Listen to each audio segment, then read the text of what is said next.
AMC stock is down over 4% today, whereas the broad markets are up dramatically. AMC has a 70% positive order value. So a lot of institutional dollars are flowing into AMC options on the bullish side. What the hell is going on today? Ladies and gentlemen, we need to talk about it. So I don't want to waste any of your time. Like the video, subscribe to the channel if you don't like your time wasted. Let's get into this video. If you guys want to come trade with us live in real time, link down below in the pinned comment. All right, let's get straight into this video. So you guys already know, if you are subscribed to this channel, that I was bullish heading into today. The market expectations for CPI were already through the roof. So to get a really negative response, you needed to see CPI data come in even higher than that already super bearish expectation, and that's exactly what we got. The S&P was up a lot more. It was up about 1.5% up here. It slowly, started to come down, but nonetheless, still a positive day, up 0.61%. The NASDAQ up almost 1%. Russell 2000 up 1.67%. So what happened with CPI, and why the hell is AMC stock down almost 6% today? When you look at the option flow sentiment, 70% of the option flow is actually bullish. Shouldn't AMC have benefited from good CPI data or a bullish response from the markets because of the CPI data? Well, when we go ahead and take a look, what exactly happened with CPI? Let's look. Consumer prices rose 8.5% in March, slightly hotter than expected and the highest since 1981. The key points: headline CPI in March rose by 8.5% from a year ago, the fastest annual gain since December 1981, and 1/10 of a percentage point above the estimate. Surging food, energy, and shelter costs helped account for the gain. Real worker earnings fell by another 0.8% during the month as the cost of living outpaced otherwise strong pay gains. So on one hand, you did see the headline CPI. It was expected to come in at 8.3%. It came in at 8.5%. So that was not good. The month-over-month gain only came in at 0.3%, excluding food and energy. And those are really the two main sectors, I'll call them, food and energy, that had a lot of people very nervous for CPI. So excluding those, the CPI read was not all too bad. And that's why the markets are actually performing pretty damn favorably today. Obviously, we're starting to head down right now, and if this is like the February CPI that we got, we started off very strong, closed the day down dramatically. So we'll see exactly if that happens. Looking like you're getting a Fed speaker right now, Lael Brainerd, I believe, that is coming out. Yes, Lael Brainerd, and she is not saying some very kind things about the economy and this pace of inflation or the balance runoff. So that is kind of starting to spook markets a little bit right here. But let's focus on AMC stock. So exactly what is going on? Because if you take a look at some other trades that I had, they did all right. Right? Look at, even something like Robinhood, up 2.33%. A fucking Robinhood, and AMC is down 6%. Make that make sense. It absolutely does not. AMC stock should have benefited from this. They should have benefited from this. But why is the option activity so bullish and the price of the stock is down so much? And as you guys can see, it was basically a straight sell-off as soon as we opened for the day. This was shorting activity. They are trying to break your morale. They are trying to crush this stock before we have the opportunity to push it up higher. Look at the pre-market, the move. Right? This is only cash accounts. You don't trade margin accounts. It's called the margin open. When you open the day and margin starts flooding in, right? A lot of these leveraged positions. Look what happened. Once CPI came out for AMC stock, we actually went up. We hit $19.25 per share.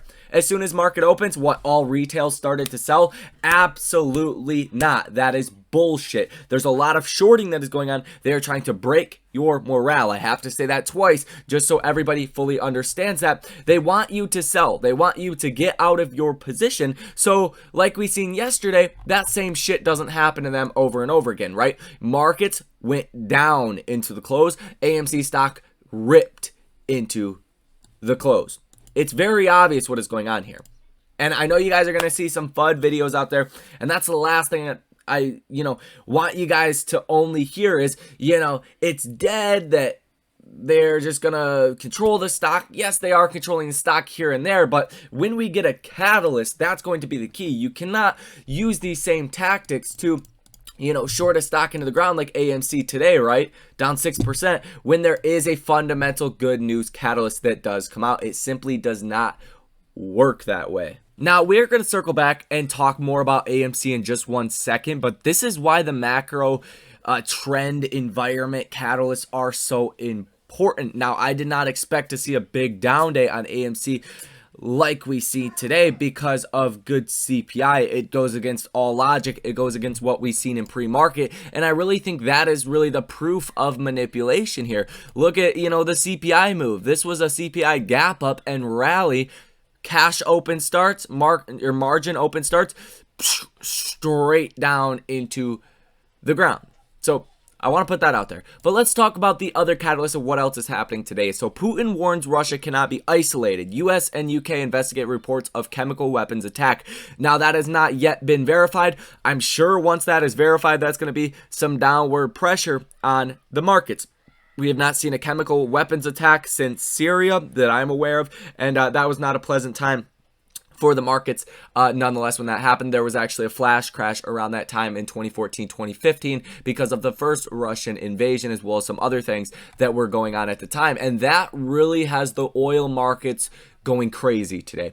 Oil up almost 7%, Brent crude 6.5%, natural gas 3.36%, and these other ones up almost 5%. So you're seeing a big ass move in oil today, and definitely a weird move. Usually you are not going to see stocks up a lot and oil up a lot as well. So that's really a red flag heading into tomorrow's catalyst, which is going to be the bank earnings. If you guys are unaware for whatever reason, tomorrow pre-market you have JP Morgan Chase, BlackRock, and First Republic Bank. Those are the banks that do report. BlackRock, not necessarily a bank, but we'll get some more insight to exactly what they've been doing. But we want to see, what are the consumers like? Are they still spending money? How much money do they averagely have in their checkings or savings accounts? Are we getting closer to a recession? Because ultimately, one of the best indicators, if not the best indicator of a recession or an imminent recession,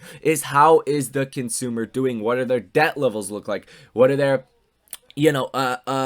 obligations look like? Pretty much debt levels. All of those things are going to play a big role into how the markets are going to actually move tomorrow and throughout the rest of this year. If we start to get indications the consumer is not doing so well, they have a lot more debt, servicing their debt is more expensive, they're not really buying houses or getting loans for cars or personal loans, or they're really cutting back, you're going to see the markets freak out because they're going to price in a higher chance of a recession. There's only about a 30% give or take chance of seeing a recession so far for 2022. If we do get that to raise up after the bank earnings, say 40-50%, the markets are definitely going to tick down 2 to 5% just based off of that. And we're going to get that insight from the bank earnings. But then on Thursday, pre-market, we have Wells Fargo, Goldman Sachs, Citi, Morgan Stanley, PNC, and Ally Bank as well. So you're going to get the little glimpse into what's going on with JP Morgan tomorrow and First Republic Bank. But then on Thursday, you're going to get the full slew of banks that are reporting. That's going to be very, very important. I actually think that's more important than the CPI data point as far as a potential negative catalyst. It's going to come from the banks. And at the same time, if bank earnings are bad, a lot of companies' earnings will likely be bad as well. If consumers are not spending money, they're not really doing a lot of business with the banks, they're probably not using that money to buy products from other companies as well. So there's a direct correlation between bad bank earnings and bad company earnings. So that's really what I am going to be paying attention to. AMC just continues to make another move down at $17.52 per share. And it's so comical how blatantly manipulated AMC stock is today. Just crazy. Keep this in mind, guys, that the hedge funds, the market makers, they can do this on a day where AMC does not have a catalyst, but the manipulation is a lot harder to do on a catalyst day when you really see FOMO in a stock. Right now, there's not necessarily FOMO in AMC because the catalysts have came and went. The markets have digested that. There's not really a huge reason to buy AMC or flood into AMC, buying as many shares as you can or buying those weekly options that really does tend to move the stock up. It's not a big reason for that today. So shorts can kind of come in and really put all of that supply under pressure and expand that supply and really try to drive the price of the stock down, maybe to help cushion that next big catalyst move. What I will say is that's a very bad mindset, and I hope you guys pay attention to this, that AMC can be very explosive, but we went from $13 to $35. We could go from 17 or 15 to 50 pretty damn easily with the right catalyst, and we have a lot of catalysts that are on the near-term horizons. Really, the big ones, in my personal opinion, are going to be when AMC does acquire new stakes in companies. That's going to be big catalyst, ladies and gentlemen, and I hope you guys are ready for that. But just know, these days without a catalyst, manipulation is very easy to take hold of the stock. And actually, the lower it goes, the better one average you get on your position, and the better it is to actually take on some option positions if you guys have not already. Obviously, not financial advice. Options are not for most people, and you can lose all of your money if you invest in options. And personally, I'm not a fan of any short-term options on AMC. I want to have as much time as possible. I want to go out to at least May 20th, if not June or July options to trade AMC. Keep in mind, the longer you go out, even if you go out further on the option chain, if you go to the $60 or $70 strike, the implied volatility can be your friend with more time. Now, if you go out to the 50, 60, 70 strike for a May contract or for an April 14th or April 22nd or a short dated contract, you have to literally see the stock make a big move. If you go out with more time, you'll see the implied volatility actually help your contracts go up a lot more, even if you see a shorter term rally, right? If AMC went to $25 right now, you'd actually make more money on those June or July options rather than waiting until the last week and then AMC finally does make a move, but you were still far out on the option chain. Hopefully that makes some sense to you guys. I want to start talking about options a little bit more and kind of go over that stuff with you guys because that is my bread and butter, and that's where I honestly make most of my money nonetheless. But we need to get into the Ortex data now. And first, before we get into that, just so you guys know, we do have more catalysts for tomorrow. The UK has their CPI numbers, PPI numbers. That could move some things around. But then you do have a lot of mortgage data for tomorrow. Core PPI month over month as well, producer price inflation. So that's the producer side, and we just got the PPI data out of China actually, and that was not all too good. So pretty interesting. That's going to be tomorrow. I believe that comes out at 8:30 in the morning as well. Those bank earnings, just two more big catalysts, and then we have all of those banks that do ultimately report on Thursday, and that's going to be very, very important. Keep in mind, Friday the markets are actually not open. So it says P3 Health Partners Friday before open, but we're not actually open on Friday for the stock market. I believe it's Good Friday. So yeah, take some time and enjoy your weekend nonetheless. But we are far from that. That is neither here or there. Let's get into the Ortex data. So like I said, 11 orders totaling $970,000. Positive order value of 70%. A lot of call activity that is coming in. April 14th, $18 calls back to back right here. Couple puts here and there. April 14th, $17.50 call. June 17th, $19 call. That's probably a pretty attractive option, to be quite honest with you guys. June 17th, $19 call for $345 a piece. Not doesn't look too bad on the pricing side of things. So pretty interesting right there. A lot of option activity actually to the bullish side, and the stock is down 6%. Leave your thoughts down below in the comment section what you guys think of that. The short interest of free flow is 20.1%. Cost to borrow max of 3.23%. Utilization still at 100%. It's been at 100% for weeks and weeks and weeks and weeks. Institutional investors that are long on AMC stock, that actually own AMC stock, don't want to lend out their shares. So that is a really, really good sign, ladies and gentlemen, that the business is getting better and there's a higher likelihood of seeing a bigger rally here throughout the next weeks or months. That's the only reason why the utilization stays at 100% for an extended period of time. They just simply don't want to lend out their stocks. Days to cover sitting at 2.40, so pretty interesting. And the current shares that are sold short of 103.61 million. Massive amounts of shares that are sold short and that do need to cover. Just that goes without saying. They do need to cover, and it'll probably come off of a big catalyst. Now, volume for the day so far is at 26.5 million. We've pretty much been going straight down, so that's why it looks very attractive to pick up some options here at this price. Even if you get a decent bounce above 21, I think a lot of options are going to print some decent tendies.